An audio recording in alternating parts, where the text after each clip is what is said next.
Hi, and thanks for tuning in to Doth Protest Too Much, a podcast on Reformation theology and history. Today, we are joined by Dr. Suzanne Bray to discuss the life and person of C.S. Lewis and explore some aspects of him that don't always get a lot of attention, but to which Dr. Bray has done work on. Dr. Bray is professor of British literature and civilization at Lille Did I pronounce it right? I know we talked about it in the Lille. Sorry, is that right? Lille Catholic University. Yeah, okay. Lille Catholic University in the north of France. And she principally works on the history of ideas in 20th century Britain and the interaction between religion and popular culture. That was the topic of her doctoral studies at University of Lille, down the road from Lille Catholic University, where she focused on the communication of faith in literature in Britain, really in the 20th century, and which led her to her study in C.S. Lewis. She's written extensively, both in English and in French, on C.S. Lewis, Dorothy Sayers, Charles Williams, and other modern Anglican authors. So thank you for coming on our show, Dr. Bray. Yeah, great to be here. Yeah, Thanks and Jane. me. Oh, I'm sorry. Thanks for inviting me. So yeah, we're delighted and honored to we've C.S. Lewis has been mentioned here and there on the podcast, but to bring someone who's done a lot of work on him and whose expertise is just great. And of course, a reminder for our listeners: we encourage you, however you listen or stream us, to go ahead and give Doth Protest a rating and review. We appreciate all the feedback. That in turn will greatly promote our podcast out to more people through the algorithms, which I'm not quite sure how all that works, but the computer people assure me of that. So Dr. Bray, again, thanks for coming on. James here, he's also a pretty big fan of C.S. Lewis. I'm definitely excited that he's joining us as well, because he may have to come in and pick up at times, just because I myself, I've been exposed to C.S. Lewis since an early age, primarily through the Narnia books. I remember when I was growing up, my mom would. I remember Magician's Nephew was one of the books that my mom read to me and my sister when we were little. And so, but I was, and also when I was very young, I remember watching there was a 1970s like animated, and I think it was BBC version of Lion, the Witch, and the Wardrobe, and the voice of the White Queen. Or the White Witch. What was the White Witch? The White Witch. Her voice in that was just like nails on a chalkboard. I'll put a YouTube. It's on YouTube. I'll put a link in our show notes for people to watch. But I otherwise loved watching that. I watched that so much as a kid. But so I've gotten into Lewis here and there, and I respect and acknowledge how significant he is. But, for all the interests I have, I would think that I would be much more into Lewis than I am. Maybe that's the exciting part. There's always, there's always more interest to explore. So, but I wanted to ask you, knowing that, of course, you studied him in your doctoral studies, but before that, was there interest in him? When did you first come across him? How did this interest develop? Well, I first read the Chronicles of Narnia when I was a child, so I was exposed early. I must have been about 9, I think, when we did The Lion, the Witch, and the Wardrobe in my primary school. I first read his books for adults, as it were, from the age of 17. One of my mother's friends gave me a copy of Surprised by Joy, Lewis's autobiography, and that basically led me on to all the rest. And I think I'd already seen an adaptation of Screwtape Letters by then as well. So by the time I'd finished my undergraduate studies, I'd probably read the lot. And the lot is a lot. There's a phenomenal number of books and articles. Right. So, yeah. It is more than, as I did some research for this episode, I realized that the list of his work is pretty extensive. I actually just bought his, I meant to kind of show it on the screen. Not that it matters because it's an audio only podcast, but I just bought the Fern Seed and Elephants. I think I've never read that. And it seems to be more scholarly, a collection of scholarly articles by him. And I'm really excited because he's got stuff in there on like Hegel and stuff. And I'm like, wow, I want to see what this is all about. So I'm excited to read that. But James, I know you and I have talked a little bit about C.S. Lewis in here. Kind of briefly tell us like how long is this? You had this interest? So I was actually first introduced to C.S. Lewis not through Narnia, but through Mere Christianity. When I was in high school was a time, at least when I was in high school, where there were a lot of kids who were questioning their faith, including my brother. And that often, being the child of an Episcopal priest, that often would be directed at me. I would be the repository for their anxiety or their frustration about God, including my brother. And so I got very interested in apologetics. And when I was in high school, someone gave me a copy of Mere Christianity, and I pored over it. And as much as I could understand those concepts of things like moral law and natural law and things like that, it was a balm for my soul because it answered some of the questions that were arising in my own heart. After I read Mere Christianity, I read rather a lot of his books. I read the Narnia books. I read the Screwtape Letters, which is perhaps my favorite of Lewis's works, because that, at a time where I was deeply entrenched in my own questions and doubt, that was a balm in and of itself.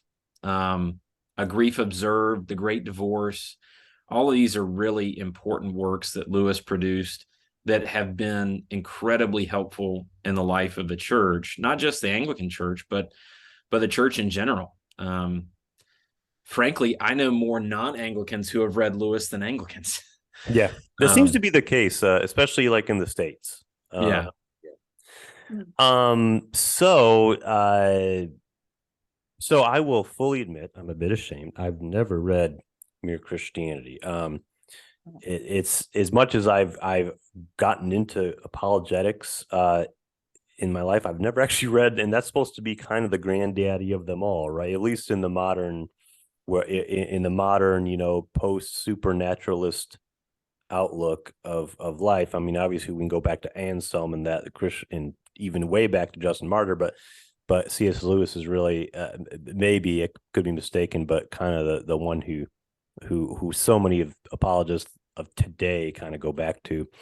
So though I've not actually read it, that I intend to one day.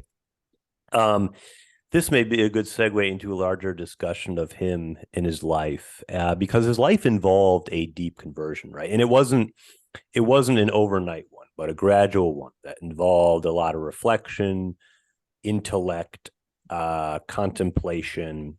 It really was a thinking man's conversion, so to speak. But speaking of this conversion, J.R. Tolkien, as most people who have some knowledge of C.S. Lewis, they know that they were friends, which is very interesting because their paths cross, because they're both hugely celebrated authors whose work is kind of bigger than them. And they both have religious dimensions to their work. So these two were part of a kind of group of people who often interacted with each other called, is it the Inklings? Yes, the Inklings. The Inklings. The Inklings only comes into being after C.S. Lewis's conversion, but Okay, yeah. so after his conversion, and they had rich discussions, right? So that they all had the impression that there's more to life than just waking up and eating. They were all Christians, the Inklings. They also all drank beer and all wrote.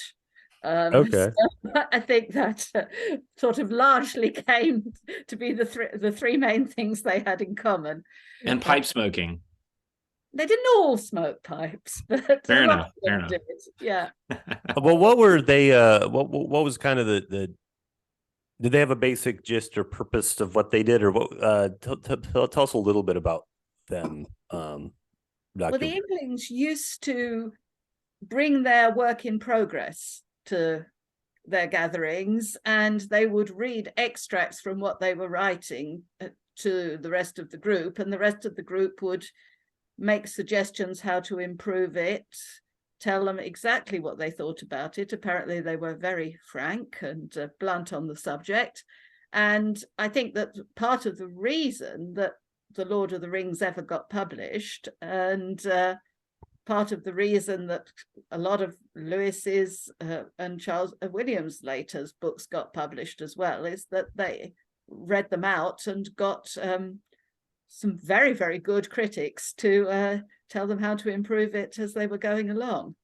And as I said, in the case of The Lord of the Rings, I don't think it would have got published at all without the Inklings. Wow. So, Tolkien did everything he possibly could to not get it published because of how harsh he was with the publishers, wanting to get the Silmarillion published at the same time and whatnot. Yeah, James just did a class on a week-long intensive course on Tolkien. Under who was it? Dr. Joel Scandrett at Trinity School for Ministry here in the States in Pennsylvania. He's a Tolkien devotee. And me being a Lewis devotee, I thoroughly enjoyed the class because Tolkien, who hated allegory, absolutely despised the Narnia books because of their overt allegory. And frankly, I think they're a very compelling series because of their allegorical nature, but that's a different topic, I suppose. And also, Tolkien can't say a lot about allegory with Leaf by Niggle, which I know is as allegorical as you can get. So, right. Yeah. And I just find it hard to believe. I know people say this isn't true, but I don't know. The Tolkien's trench war experience and kind of the warfare, the battles of Lord of the Rings, I can't help but like, come on, even if it was at a very subconscious level, I mean, it has to have had some influence on the way he writes, but I don't know. Right. Well, influence, but not allegory. Yeah, but both Lewis and Tolkien had the First World War in common and fighting in the trenches, and they both hated it, but then you'd expect them to. It wasn't fun. You're right. And they both attempted, as far as possible, not to mention it again. Right. Once it was over, they didn't want to think about it. Yeah. And you see that they weren't the only ones. So although it must have influenced their writing in some ways, it was definitely not something either of them wanted to consciously bring into their writing. Right. Right. Yeah, that is a very good point. I mean, the way, obviously that could open up a whole wider discussion on, what is now called post-traumatic stress disorder. They didn't have a good understanding quite of what it was in earlier times, and there wasn't. People were kind of left to kind of their own devices on how to deal with that. And I can't help but think that experience had, just had something to do. It comes out in their work, I think, just to have that,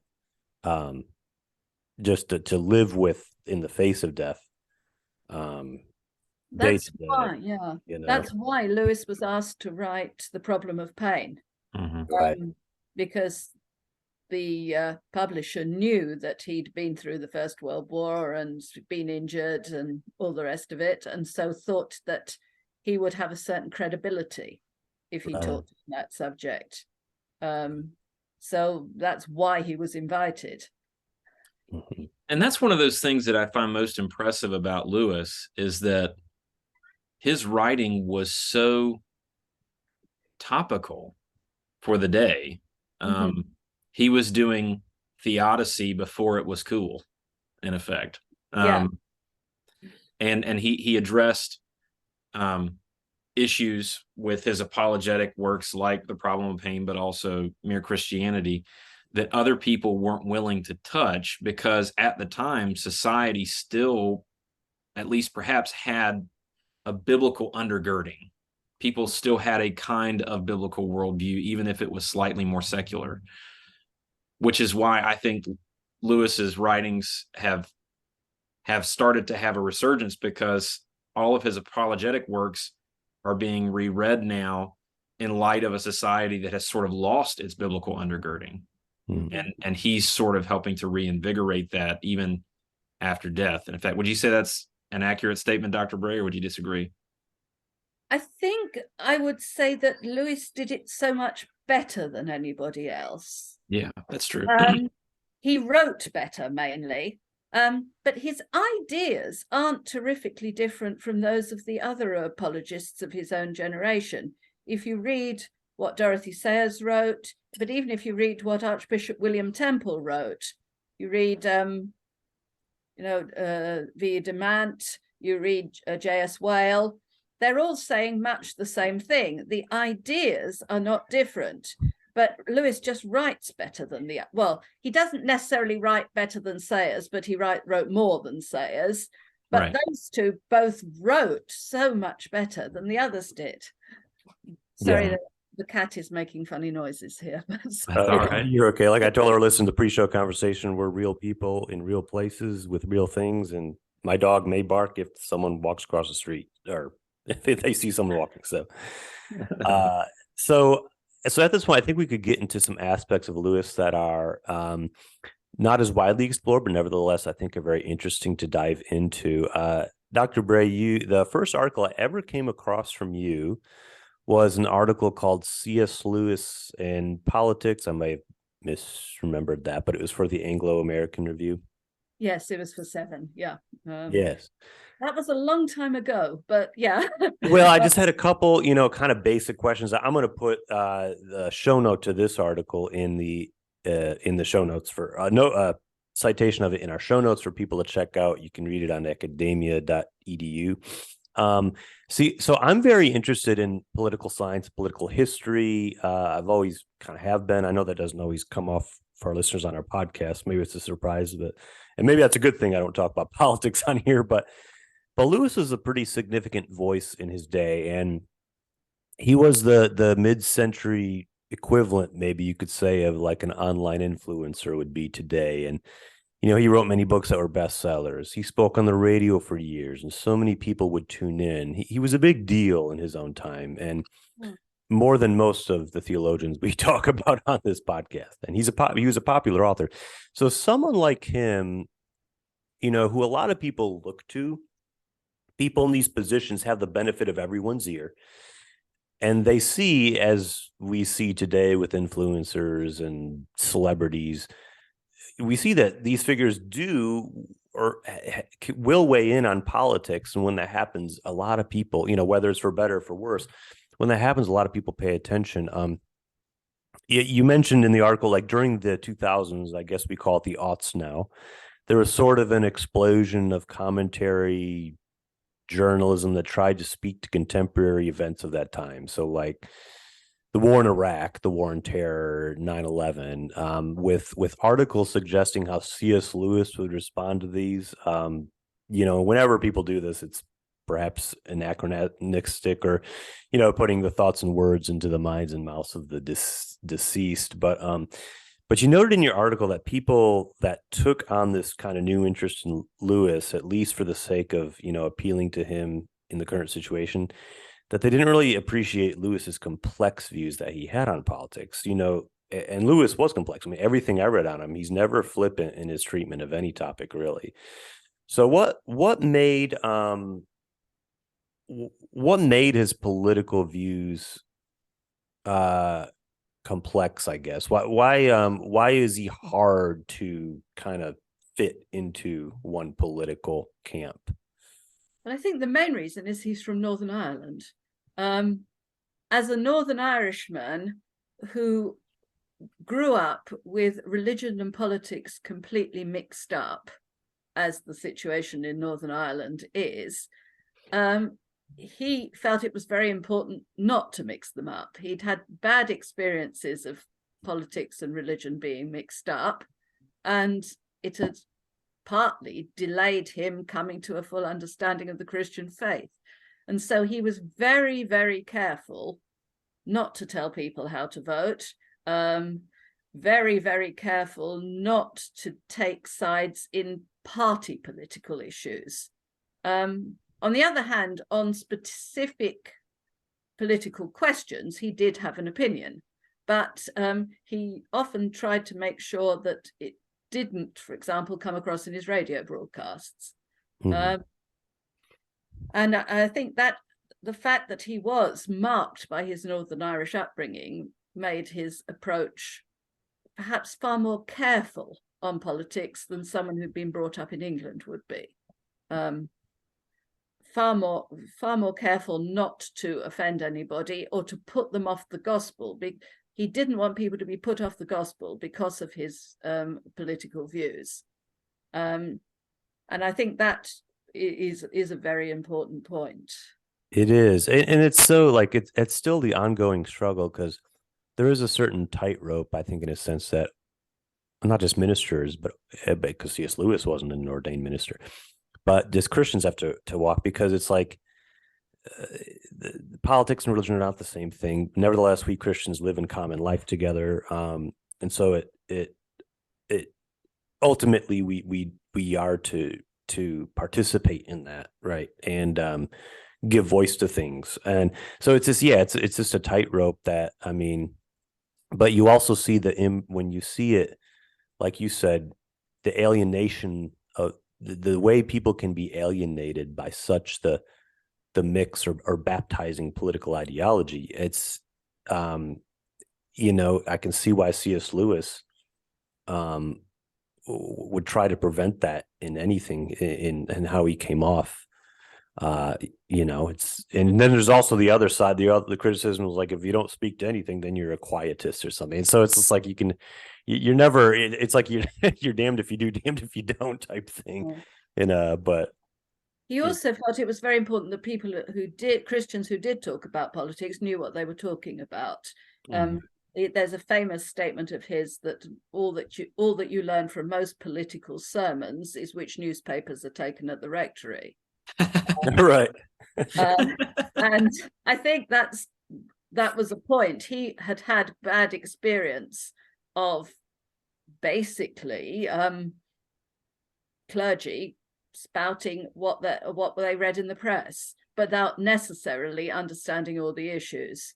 And as Lewis knew that politics was complex, he didn't feel that people who didn't really understand the issues ought to hold forth on the subject. Yeah. Well, they're kind of circling back. Yeah.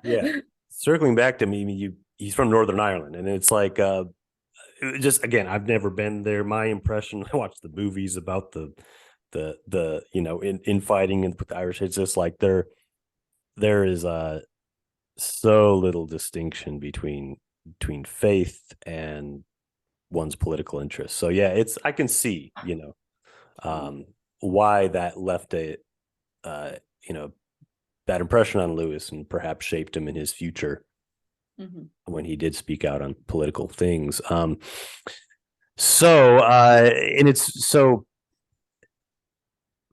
when I read your work on Lewis and politics, I remember years ago I was reading The Last Battle by C.S. Lewis, and I've not read all the Narnia books. Honestly, I've read 3 of them, I think. But I remember reading Last Battle about 5 or 6 years ago, and you didn't bring that writing up, at least I don't think, and I usually don't see it brought up I really don't see that work really brought up as far as like C.S. Lewis's world outlook and things. But when I was reading it, there's the ape figure in that book. And I think it's very allegorical that this ape, which is the antagonist, I guess the main villain of the book, I think it's very clear that it's an allegory for like the beast or antichrist from like, apocalyptic biblical literature in the book of Revelation. But not only is there that Christian undertone, to me, at least the ape came off to me as like an allegory for like that sort of mid 20th century totalitarian tyrant figure that was alive in everyone's mind at the time. Of course, this isn't, of course, just limited to Adolf Hitler, but I think of Stalin, especially at the time. I guess you could maybe say Mao, even though maybe Mao came a little bit after that. I forget when Last Battle was written. But, the communist regimes that we of the West lived in opposition to and fear to. And I could not help but get a very like Orwellian type of vibe when I was reading Lewis's Last Battle, because he talks about this so much, about this deceptive utopian like figure that's misleading all these people. And like I could not help but see many parallels, I think, in Orwell and Lewis as people who are seeing the dark soulless side of a humanity that promises progress and utopia. But it's funny because you point out how Orwell was a critic of Lewis, how Orwell was, of course, being of the left, but became disenchanted with so much of the left, for those of us who know Orwell's story. And that's, what went behind Animal Farm in 1984. How did Orwell and these leftist circles, what was their criticism of Lewis? And do you think it was warranted? I think it was just that they find anything that is explicitly Christian extremely embarrassing. I think that's really Orwell's main argument against Lewis, is that he's too Christian. I don't, in some things, they are very similar. I find huge resemblances, for example, between 1984 and That Hideous Strength, the third one of the Lewis's cosmic trilogy, his science fiction fantasy novels for adults. There are huge resemblances between the two books. So they do have quite a few ideas in common. And they're both very strong on the way that dictators and totalitarian regimes deform language. That's a subject they both were in full agreement on. No, I think that when Orwell did criticize Lewis, it was because he considered Lewis was too Christian, but also I think he thought Lewis didn't use his celebrity to criticize the government when he could have done. Right. And Lewis sort of deliberately didn't, even if he thought it. And that was even, I think I did mention in the article, he refused to receive an honor from the government, the CBE, because he didn't want to be associated with the government. Wow. He didn't want everyone to think that he approved of the Conservative government by accepting an honor from them. Right. I think if he'd been on the Queen's, it was the King's at the time, if he'd been on the King's honours list, he would probably have accepted it. But as it was the Prime Minister's honours list that he was being nominated on, I don't think he didn't want it. Well, it takes a person of principle to turn that down. He refused it. He turned it down. And I think that's why, because he didn't want to be associated with a political party. He didn't want to be associated with what in Britain we call the establishment. Right. The authorities, the people in charge. And Lewis felt that if he wanted to have in some ways a prophetic voice, he needed not to be associated with the government. I think, and Dorothy Sayers took a similar position. She turned down. Okay. As well, although she was possibly also afraid that if she got it, that people would look too closely into her private life. But it was the same thing, though. They both turned down the honors they were offered. So, Lewis was good. I mean, like you just said, I didn't realize that he had turned down that honor. So he was always cautious in his political involvement. But you mentioned how he and it was hard, and I think it's hard to put him in a camp because you kind of pointed out in your work that he did have a progressive side to him too. He shared some sympathies with socialists, I guess, small s socialism in some regards. He saw that capitalisms and aristocracies did create social ills that do need to be overcome, but also on social issues, he, as far as I read from what you were saying and citing him, he was in favor of same-sex marriage. I don't think he'd been in favor of same-sex marriage. Nobody had mentioned same-sex marriage at that period. He was favor of, at that point, legalization of homosexuality. because Okay, legalization of okay. the My period- bad, I misread that. Those are two very different issues, but that but that would have been very ahead of his time. Yes, and it made him very unpopular with some people. Mhm. But the thing was that there was so much blackmailing of homosexuals going on at the time. Basically, if anyone had managed to find a photo of you in a homosexual relationship, you would lose your job, and you'd end up in prison. Right. And Lewis did not think this was reasonable. He felt that people, particularly people who were homosexual and wished they weren't, had a tough enough life without having a prison sentence hanging over them. Mhm. And he also thought that people exploited homosexuals because of this that was hanging over them. And in fact, there were a couple of cases that were around the same time as when he was speaking on this, of people who had been persuaded into spying for the KGB, rather than, not because they were communists, they weren't at all. The KGB was threatening to out them as homosexuals. Mhm. And Lewis just thought this was ridiculous. Right. And But as for the practice of homosexuality, Lewis was theologically and morally opposed to it, and he says so in Mere Christianity. Yes. But he was not. He was okay with the legalization of it, and therefore the decriminalization of it for that exact purpose. That was my understanding as well. Yes, that's completely right. Yeah, he himself did not think that for a Christian, any form of sexual relationship outside Christian marriage was acceptable. Right. But he didn't think that you should cause problems for those who didn't agree with you on that. He said that was something for Christians, and it was to a certain extent between them and God. But it wasn't something that he felt the state ought to interfere in. Right. Well, it's hard to imagine a time where it was criminalized. I mean, it's in the grand scheme of things, it wasn't that long ago, but and you also have to realize that some of his friends at Oxford were homosexual and were living in fear all the time. For example, one of the people who led him to Christ, Neville Coghill, was homosexual. And Lewis knew that. Obviously, he wouldn't have said so in public, but he was well aware of it. So maybe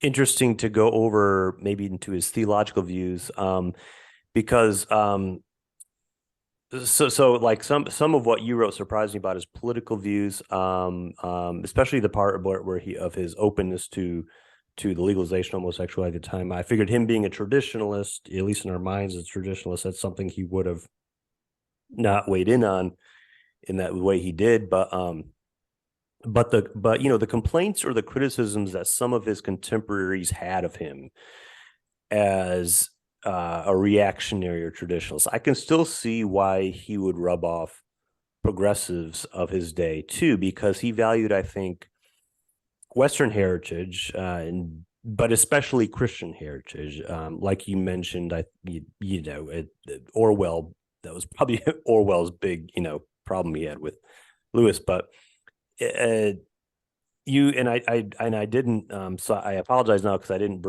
didn't mention to you, Dr. Bray, that I read another article of yours that I had a couple questions about, and I should have let you know that I might have asked you a couple questions. If I wrote it, I should know what's in it. Yeah, it's just the C.S. I think it was C.S. Lewis as an Anglican, I think. Yeah, which is fascinating. And again, for our listeners, I get a lot more feedback on that one.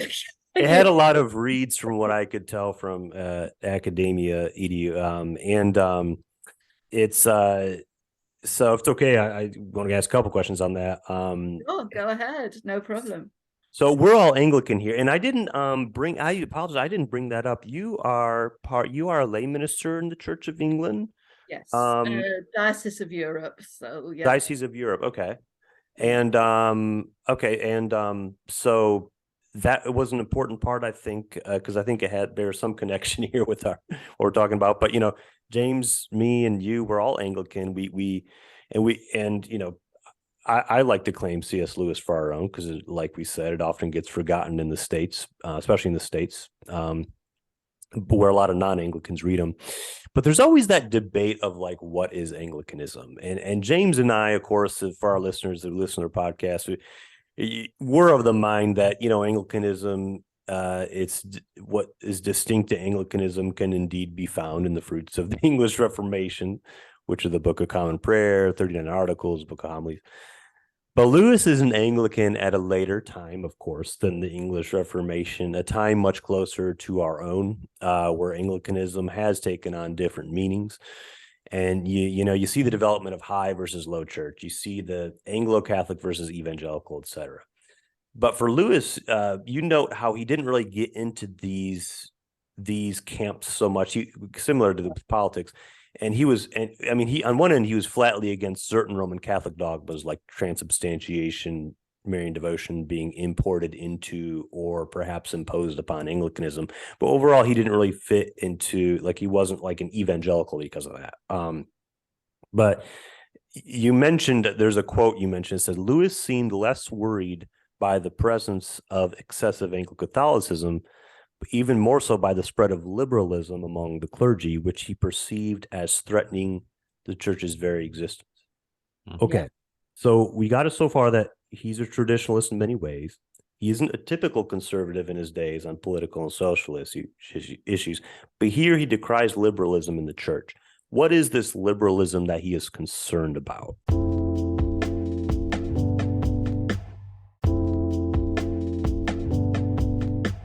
He's generally very concerned about members of the clergy who deny either the resurrection or the miracles. That's the predominant thing he's worried about. And there were a lot of them around at the time.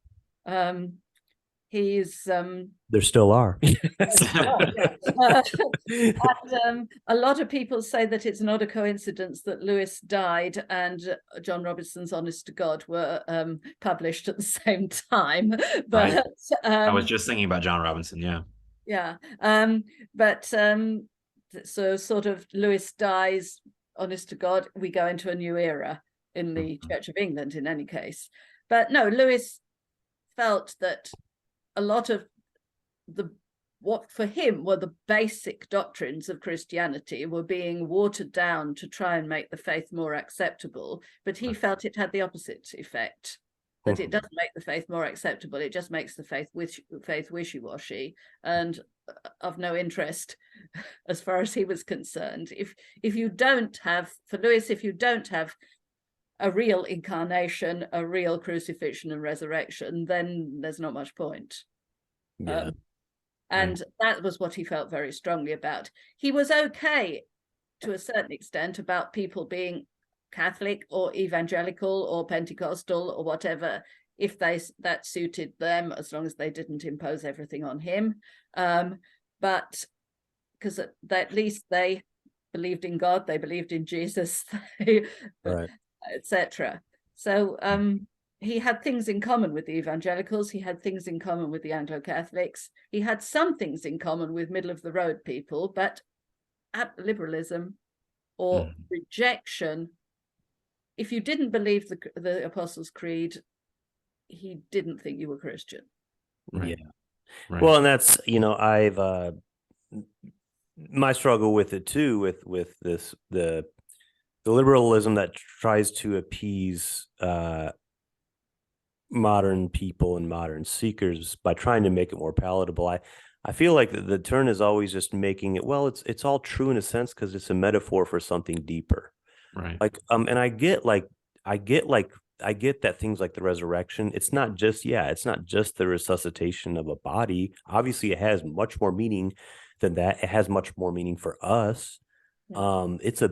It's bigger than the concrete, but it still involves the concrete. I don't understand how we can just completely metaphorize all these things and really be palatable, ironically, So... Well, Lewis's one of his big themes was myth became fact in Jesus. The myths of dying and rising gods and from all the pagan religions become historical in the Jesus event. And for him, that is absolutely important, that it should be both factually, historically correct and mythical at the same time. Now, correct me if I'm wrong, Dr. Bray, but from reading the biography by Humphrey Carpenter of Tolkien, one of the things that Carpenter said about Tolkien's conversations with Lewis is exactly what you're saying. And that was what eventually, that realization is what eventually pushed him over the edge into the faith. Was Lewis used to refer to, he referred to myth as lies breathed through silver. Yeah. And eventually what Tolkien was able with some others to help Lewis to see was that myths are true even if they're not factual, but the myth that is Christianity is true and factual. Yes. And that's what eventually helped him to see, by God's grace, by the gift of the Holy Spirit, to arrive at the conclusion that yes, actually this is the truth with a capital T. Yeah. And I think because it was so important for him, it wasn't negotiable. Right. It was what took him into the Christian rather than just theist camp. Right. And I think, and seeing also that he was also very strong on the fact that it was something that wasn't controversial between the churches. That was something that Catholics, evangelicals, Anglicans, Presbyterians, everybody, Methodists were all happy with, and in theory believed. Right. It was fundamental for him. Yeah. This is a fascinating time in church history when Lewis was becoming a Christian and writing. And in the US, which I've been doing a fair amount of reading about recently with regard to the Episcopal Church and its development, it mimicked some of the same patterns that were going on in the UK. And in the US, we had, post-revolution, we had the development of Unitarianism that came out of Anglicanism with the King's Chapel in Boston, and the shift toward Unitarianism at places like Harvard. And you have obviously rampant deism post-Enlightenment here in the colonies with people like Thomas Jefferson cutting out all the miraculous things from the Bible and leaving only the moral teachings. And that's where I think the liberalism aspect in England was very in line with what we were dealing with here in the US at the time, was that Christianity had been basically reduced to morals in England and in the US. And Lewis was fighting against that. He was fighting against this sort of Bultmannian demythologization principle that was so common among academia, but not only academia, but also clergy. Would you agree with that? I think that very much what Lewis found was worrying was that often the congregation believed a lot more than the clergy. Right.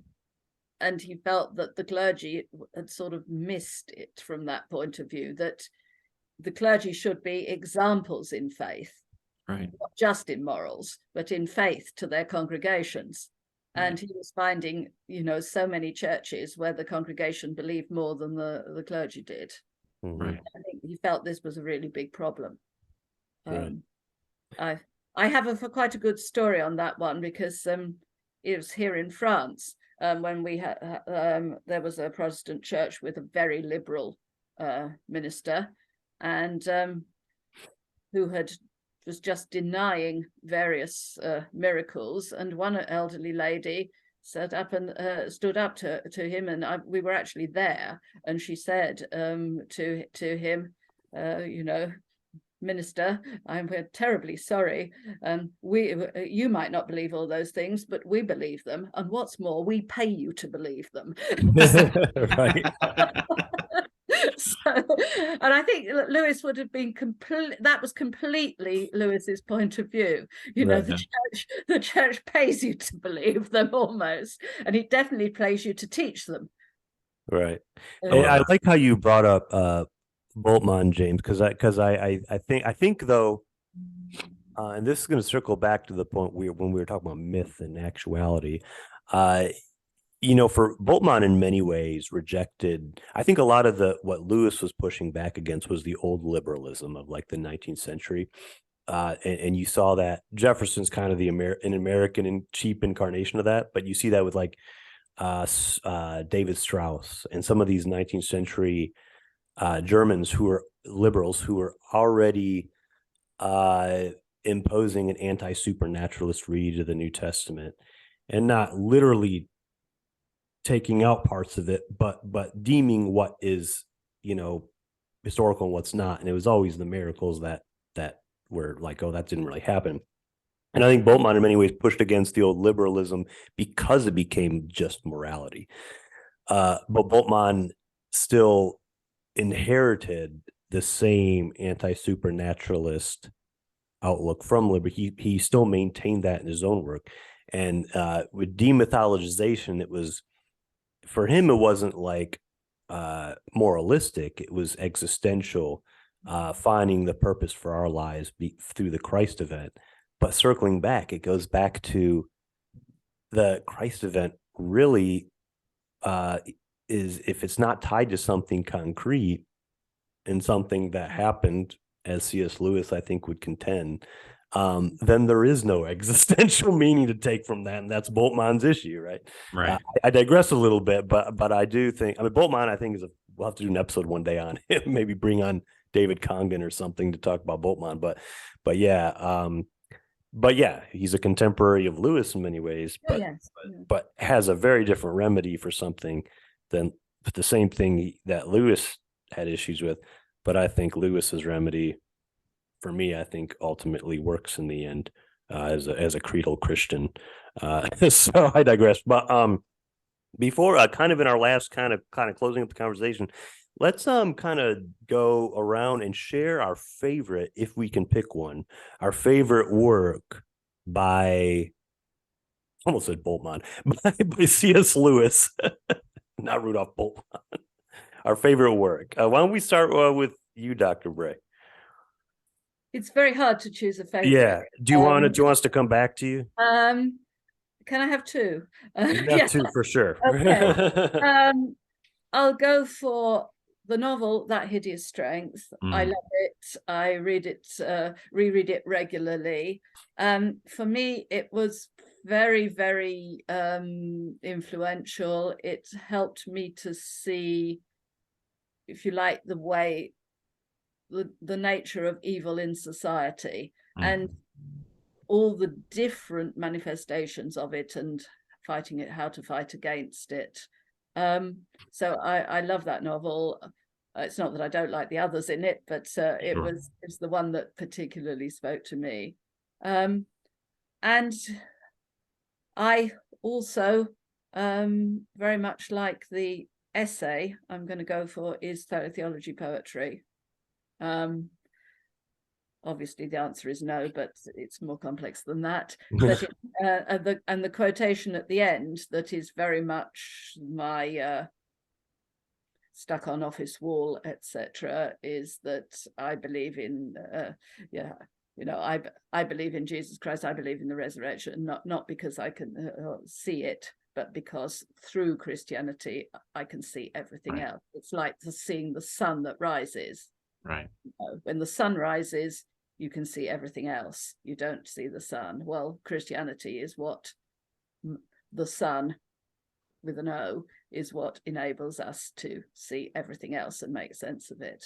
And I felt very much the way, okay, Lewis got it from Chesterton. I know he did, but he explains it a lot better. Right. And it's, for me, that is the thing, is that when you've accepted the Christian worldview, it enables you to make sense of everything. And that's what in Lewis made sense to me when I first read it. Yeah. Do you have a work, Dr. Brett? Do you have a least favorite, or one you couldn't get into? I don't know. No, nothing I really couldn't get into. A lot of my friends are absolutely crazy about Till We Have Faces. Mm-hmm. It's not my favorite, shall we say. Okay. So but it's not that I dislike it or anything. It's just I don't like it as much as most of the others. Sure. James, what about your favorite? So again, that's really hard. I love Till We Have Faces. It's a great book, but it's also because I as a kid I was always captivated by Greek myth, so I found that fascinating. Till We Have Faces is great. I also should say, Dr. Bray, that my wife had that quotation from Is Theology Poetry on her wall in her office at the church where she worked. So it's a beautiful one. My favorite quotation from Lewis is, if I find in myself something in this, or something that this world cannot satisfy, it follows then that I'm made for another world. And that's from Mere Christianity. And that always gives me chills.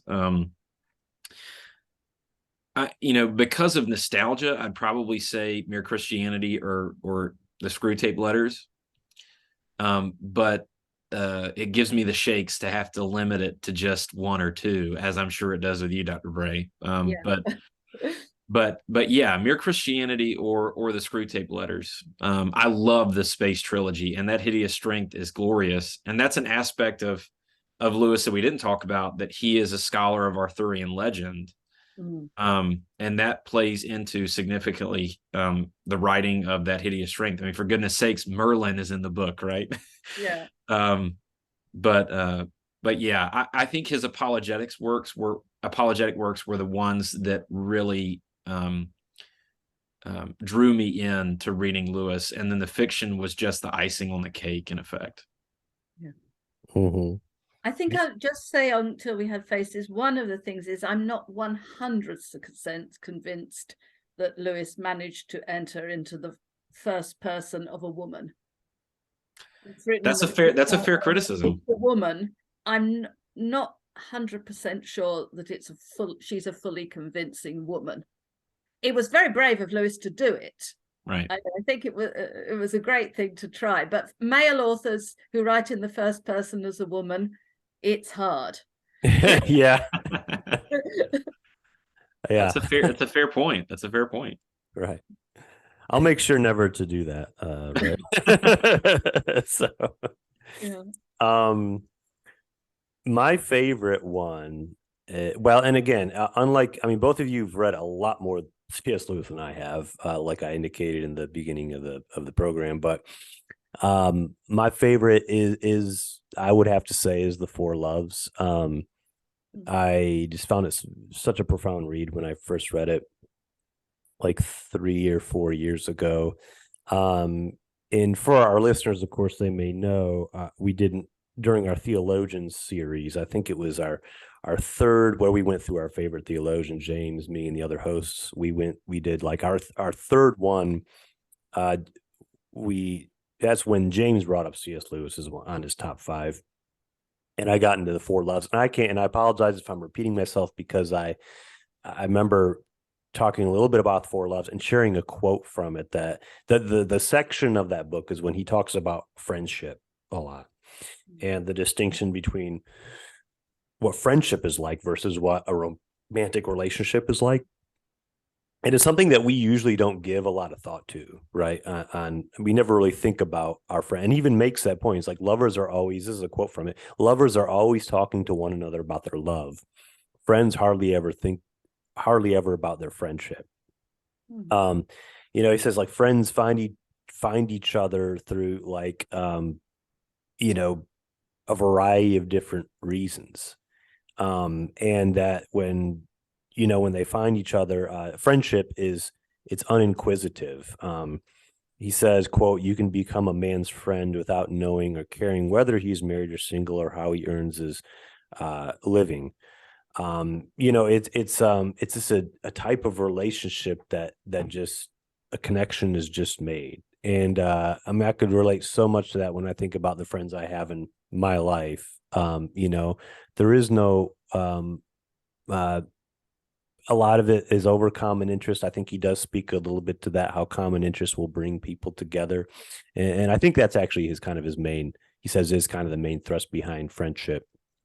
It's not about status, social capital, and appearance. It's really about a connection based on something very meaningful. And I don't know, when I read it, it was something I was like, I never really gave much thought to about the friends I have and why I have them. But wow, that was very enlightening, I guess, to read him writing about that, what was entailed in friendship. And so, yeah, the four loves, that would be my favorite. I don't know if I have a least favorite.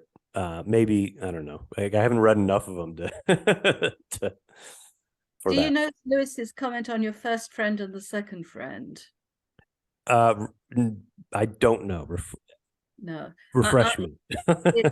Your first friend is the person who's read all the same things as you've read, seen all the same things as you've seen, done all the same things you've done, and you feel exactly the same about them, and you love them for the same reasons. And your second friend is the person who has also read all the things you've read, seen all the things you've seen, and done all the things you've done, but thinks about them completely differently and disagrees with you about absolutely all of them. And I was remembering it even yesterday. I was having a big argument, friendly argument with my second friend, Professor John Paul Rose, and we've been calling each other second friend for the last 30 years. Nice. With Lewis, and it was Lewis and Owen Barfield. Right. Who had read all the same things, loved all the same things, but just disagreed about them all the time. Mm-hmm. And so I have a second friend. I have lots of first friends, but I have a second friend. Yeah, that's good. Well, and I think, unfortunately, I wonder if social media is making it harder to have second friends, because the people that could be your second friends end up being enemies, because social media has a way of us finding each other through common interests. But a lot of our common interests we're so passionate about that you're like, if there is a point of difference, especially when you're not with a living, breathing person in front of you, but it's through a screen, right? It's so easy, and I'm guilty. I would think, I won't, just kind of, there's that dehumanization that comes in because they're from afar, and you can just write them off as an enemy. But it's so different when you know them. In Lewis's time, there was no social media. People knew each other. They had these conversations in real time, even in more real time than we are now, because we're on Zoom. I guess we're technically in person either. So, but yeah, and I think it would have, when I look back, it probably would have been just such an enriching experience to hang out with Lewis or any of the Inklings and just have an in-person conversation, and pick their brains about things and all that. So, right. Yeah. Well, this has been a fabulous discussion. Thank you, Dr. Bray, for giving your time for this. Great. Very enjoyable. Yeah. God bless you in your future work, and you as well, James. Thank you. And for our listeners, we will see you when you tune in again, or you'll be listening to us when you tune in again. God bless.